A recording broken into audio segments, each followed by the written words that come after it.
Baik, tahun ini kita dalam hidup selalu banyak pergumulan.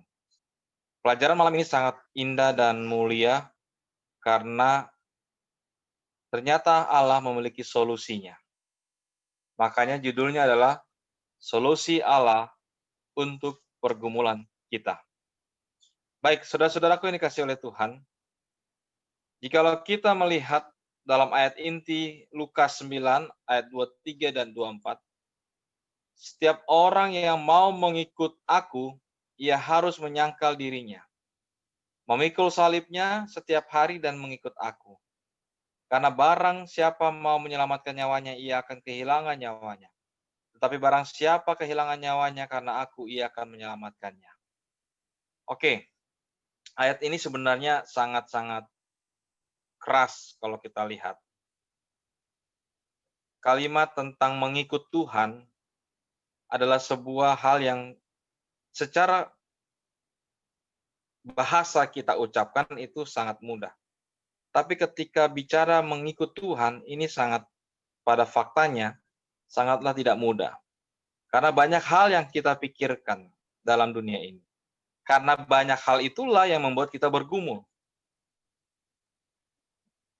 Sedangkan Tuhan adalah Allah kita yang kita sudah pelajari dari hari pertama, Allah yang berkuasa, Allah yang maha dahsyat, Allah yang mengerti tentang kita, yang sebenarnya dengan mengikut Dia, kita sudah lebih dari separuh kehidupan kita, Tuhan penuhi kepada kita. Sisanya bagaimana usaha kita. Karena kita harus berdoa dan berusaha kan dalam firman Tuhan. Tetapi seringkali mengikut Tuhan kita tidak sepenuh hati. Mungkin hanya sekian persen, lebih kurang dari 50%. Dan sisanya lebih banyak kita menggunakan tenaga kita. Sisanya lebih banyak kita menggunakan pikiran kita. Sehingga banyak hal hidup kita dalam perjalanannya mengalami apa? Pergumulan, tantangan. Dan hari ini kita mendapatkan jawaban, solusinya. Allah memilikinya.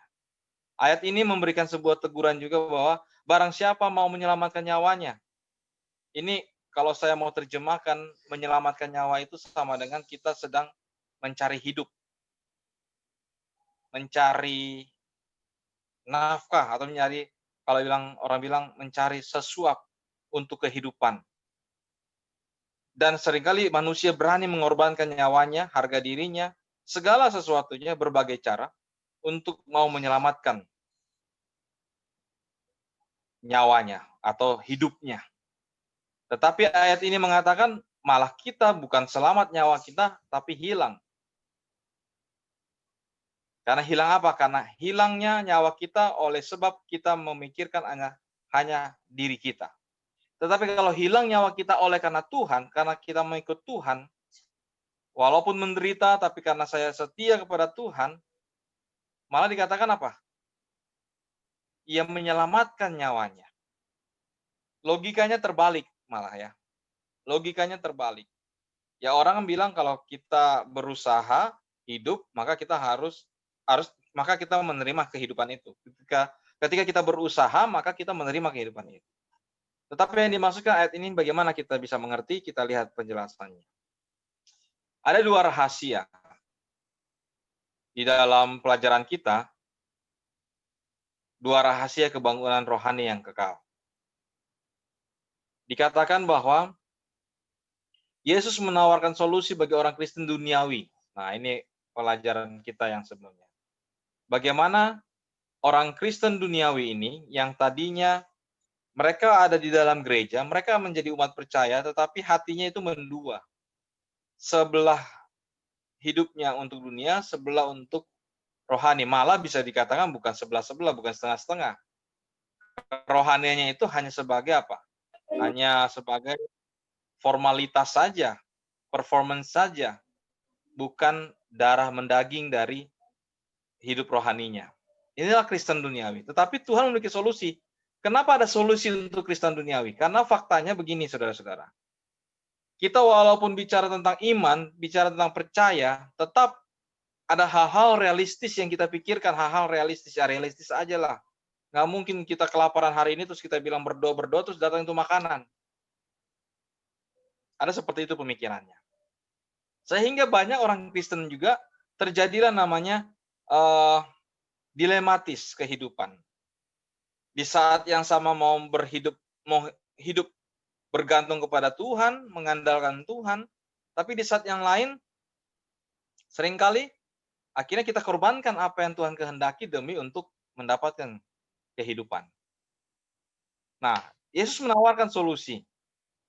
Tinggallah di dalam aku dan aku di dalam kamu. Ini bicara tentang apa? Sebuah relation, sebuah hubungan. Sama seperti ranting tidak dapat berbuah dari dirinya sendiri. Nah, ini menarik. Perumpamaan yang Yesus angkat. Dalam sebuah pohon, ranting-ranting tidak akan menghasilkan buahnya kalau ia tidak tinggal pada pokok anggurnya. Induk dari pohon itu. Demikian juga kamu tidak akan berbuah, tidak akan bisa berhasil apapun yang kita lakukan jikalau kita tidak tinggal dalam Dia. Ini solusinya. Melepaskan tentang Kristen duniawi, dan Kristen duniawi itu ada sebabnya karena kekhawatiran. Tidak bisa dipungkiri, kekhawatiran, ketakutan, atau mau mencari aktualisasi diri, pengakuan dari orang lain dan sebagainya. Banyak faktor membuat akhirnya umat Kristen menjadi Kristen duniawi. Nah, oleh sebab itu saudara-saudara, bagaimana caranya? Roh Nubuat memberikan kepada kita. Tinggal dalam Kristus berarti menerima rohnya secara konstan. Secara konstan itu tidak pernah terjadinya pemutusan gitu, putus terus, berhubungan terus, lancar terus hubungan itu. Sesuatu kehidupan penyerahan yang tidak terbatas kepada pekerjaannya. Nah, ini yang menjadi panggilan yang sebenarnya tidak mudah. Artinya bahwa ketika kita mengundang Yesus tinggal dalam diri kita, dan kita tinggal dalam Kristus, artinya sudah ada kepaduan, maka hidup kita adalah hidup yang betul-betul melaksanakan pelayanan baginya. Apapun yang kita lakukan adalah untuk pekerjaannya. Nah, inilah yang seringkali memberikan namanya harapan, kepuasan yang tak dimiliki oleh orang dunia. Ketika kita menyerahkan segala sesuatu dari pekerjaan yang sesederhana mungkin sampai yang paling hebat pun sekalipun, namanya kita libatkan Tuhan, kita support pekerjaan Tuhan, maka tak terbatas. Penyerahan yang tak terbatas itulah yang akan memberikan kita apa? Mendapatkan solusi. Dua solusi ilahi ini tidak hanya mengarah pada kebangunan rohani, tapi juga kepada kehidupan Kristen yang bahagia. Karena Yohanes 15 ayat 11 berkata, semuanya itu kukatakan kepadamu supaya sukacitaku ada di dalam kamu dan sukacitamu menjadi penuh. Perhatikan ayat ini, saudara. Ketika kita menerima solusi Tuhan, ternyata sukacita Tuhan yang ada pada kita. Seringkali kita berdoa, berharap sukacita versi kita agar Tuhan berikan. Menarik bukan? Seringkali kita berdoa supaya Tuhan berikanlah supaya saya sukacita. Nah, itu versi kita. Dan akhirnya, kalau pelajaran sebelumnya, kita salah berdoa. Kita tidak dapat apa-apa karena kita tidak berdoa, atau salah berdoa karena keinginan hawa nafsu.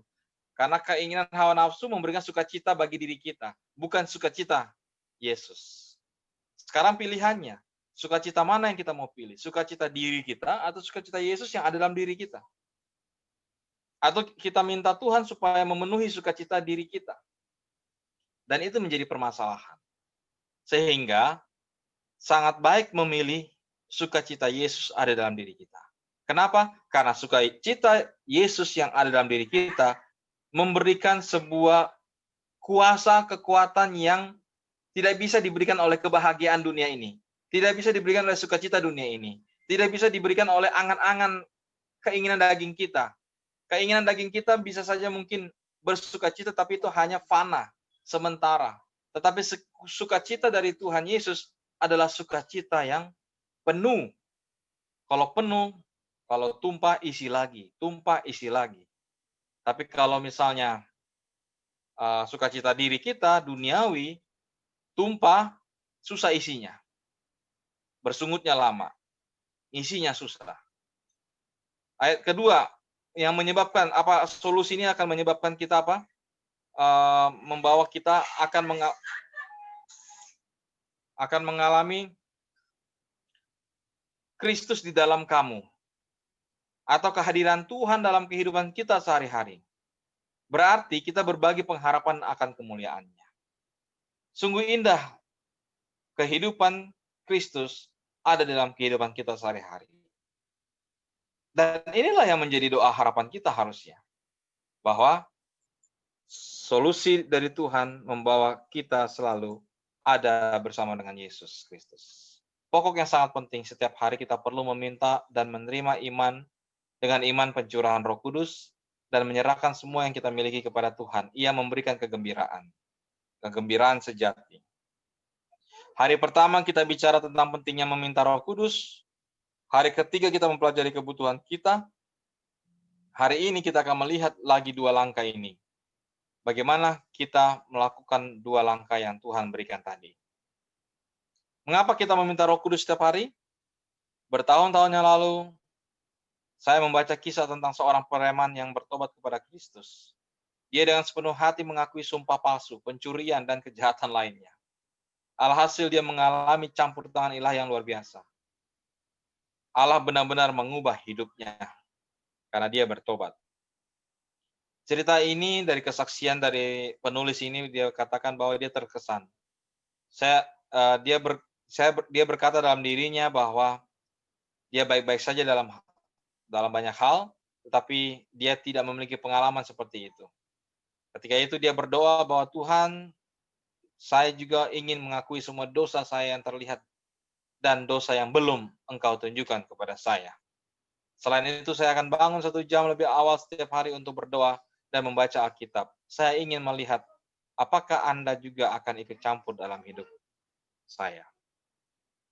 Puji Tuhan, Tuhan turut campur dalam hidupnya, bukan karena saya mendapatkan pahala dengan bangun pagi, tetapi karena saya setiap hari menempatkan diri saya di mana Roh Kudus dapat menjangkau saya. Inilah sebuah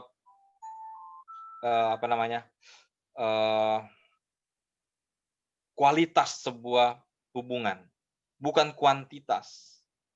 Kualitas sebuah hubungan. Sehingga kita akan memperoleh baptisan Roh Kudus yang baru menjadi sebuah kebutuhan sehari-hari. Dan itu juga yang dialami Yesus saat di bumi ini.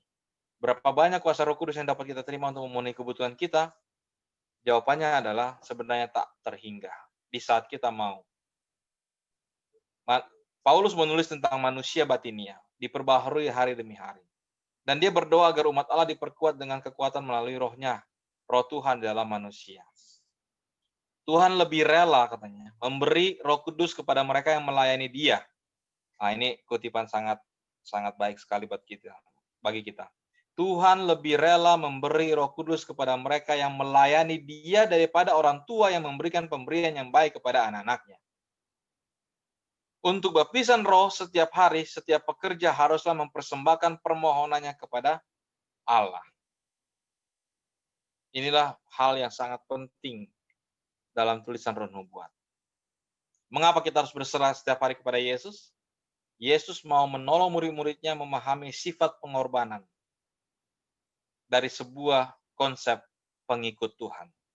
Yesus berkata katanya kepada mereka semua, setiap orang yang mau mengikut aku yang harus menyangkal diri, memikul salibnya setiap hari dan mengikut aku. Menyangkal diri berarti memberi kepada Yesus kendali atas hidup kita setiap hari. Dan Rasul Paulus menjelaskan seperti ini, aku mati setiap hari. Yang mati bukan mati ya, secara lahiriah, tetapi apa? Hidup keinginan daging dan keinginan duniawinya mati setiap hari. Dan ini memang sebuah pergumulan yang harus menjadi milik kita semua dan kita yang bisa merasakan itu sendiri. Orang lain tidak bisa merasakannya. Sebagai manusia kita menolak untuk berserah, lupa bahwa sebab jika aku lemah maka aku kuat. kita perlu tahu bahwa kita menerima kehidupan fisik saat lahir, tetapi kita tetap makan setiap hari untuk menjaga kesehatan. Kita menerima kehidupan spiritual ketika kita dilahirkan kembali. Tapi kita masih membutuhkan makanan spiritual setiap hari atau kita akan mati. Sama seperti kita tidak bisa makan makanan kita sebelum waktunya, kita juga tidak bisa berserah kepada Kristus hari ini untuk besok. Ini ada sebuah kisah dari Sriwijaya yang kemarin ini yang tenggelam, yang jatuh. Jadi ada postingan dari seorang teman saya, dia katakan dia foto pesawat dan dia sedang perjalanan, dia katakan di saat pandemi ini ketika kita bisa naik pesawat, maka kita dinyatakan sehat. Karena bagi orang yang tidak sehat atau COVID tidak bisa naik pesawat. Sungguh berbahagianya bisa naik pesawat oleh karena apa? Sehat. Tetapi walaupun kita di dalam pesawat sehat, bukan berarti wafat itu tidak akan ada. Bisa saja ada wafat di setiap waktu. Dan itulah Pak dia katakan dalam dia renungkan. Jadi di pandemi ini orang naik pesawat kan bahagia bisa lolos. Orang ketika naik pesawat pergi ke satu daerah atau ke kampung di tes swab, maka sebelum kejadian kecelakaan ini orang lebih deg-degan tes swab daripada naik pesawat. Karena tes swab itu ngeri-ngeri sedap kalau ketahuan positif kan gitu. Tapi ketika dia tes swab atau PCR positif negatif, gembiranya luar biasa. Dan dia senang sehat, dinyatakan sehat naik pesawat. Tetapi ketika kejadian Sriwijaya ini, di dalam pesawat, walaupun sehat, tetapi bukan berarti wafat itu tidak akan ada. Bisa saja waktu datang tiba-tiba.